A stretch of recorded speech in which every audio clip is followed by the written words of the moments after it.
Oo. Papaano yung suhi? Papaano niyo ilalabas? Kasi Yes, usually meron yan, pong sasabihin ise-cesarean daw meron pag suhi. actually po, hindi po namin tinatanggap pag alam po namin na hindi pa lalabas. Mm. So, may makuwento ko na lang din po, ma'am. May pasyente kami na scavenger. So, Nagpupulot ng oo. basura, Papunta po nagkakalkal. sila nasa jeep siya, papunta po Mm. sila ng hospital dito sa may Quezon City. Along the way, sabi ni patient is, manganganak na ako, Di na niya lalabas kaya. na. Si jeepney driver po, alam po ang clinic namin. Oo. Diniretso po sa amin. After nun, pagdating po namin is nakalabas na yung kalahati, Pero paa? paa. Okay. So, wala po kaming choice kundi i-attend si patient. Doon na po kami nagpaanak sa jeep.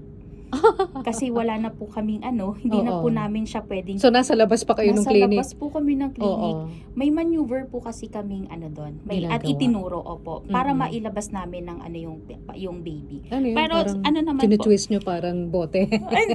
Parang ganun po. Pero may maneuver po kaming yung tinuro sa amin sa training.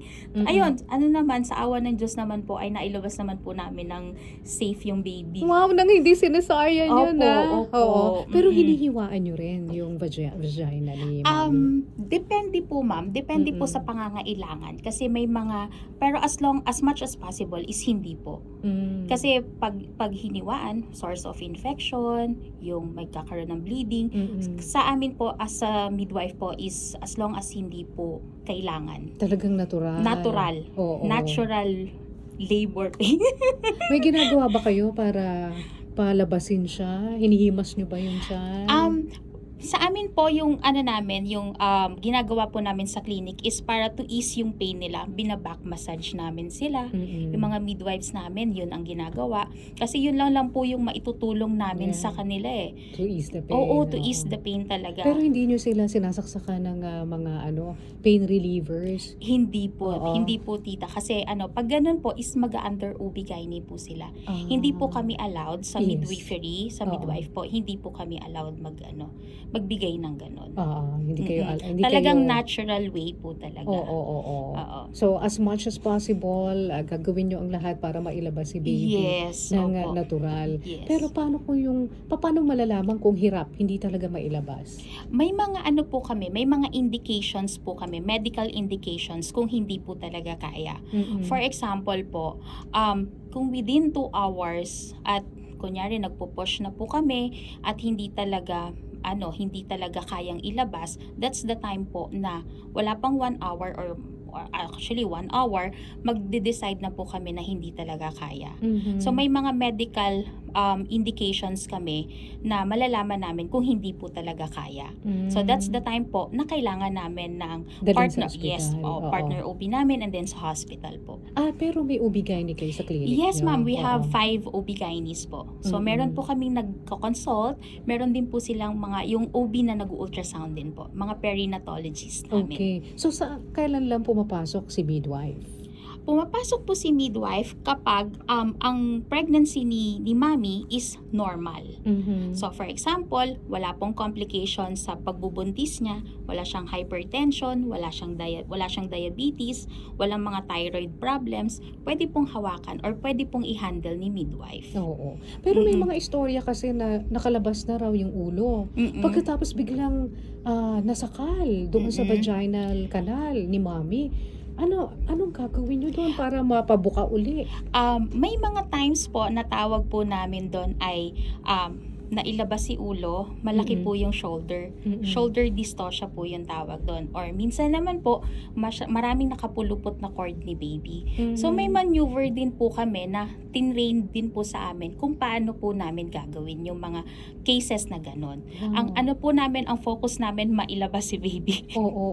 Yun po Kasi talaga yung kapag focus hindi namin. nailabas, mga ilang minuto lang ba dapat?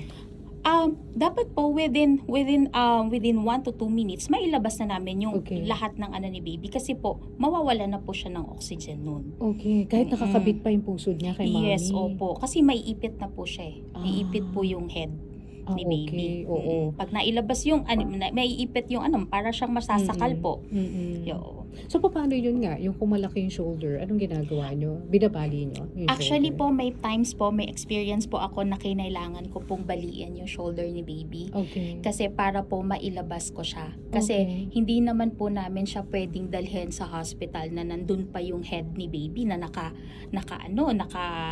mo yun, nakahang, ganon. Yes. So, kailangan po namin siya, may ano po ako nun, may experience po talaga ako nun na binali ko yung shoulder po.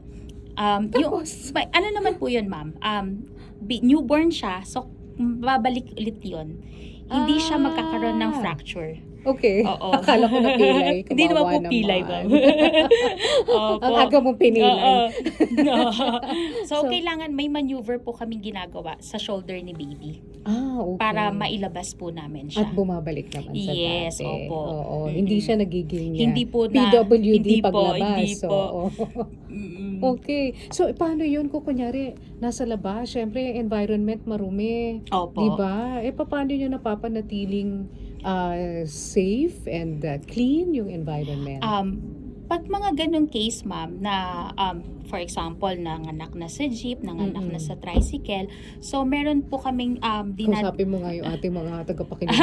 dinadala na po namin yun agad dun sa may delivery room namin. Na Oh. after nun, ano naman yun, well disinfect naman yun. Mm-mm. After nun. And then we have pediatrician din naman po na mag-check din dun kay baby. Oo, okay. Kasi yun ang importante, yung mga partners, OB and pediatricians po namin.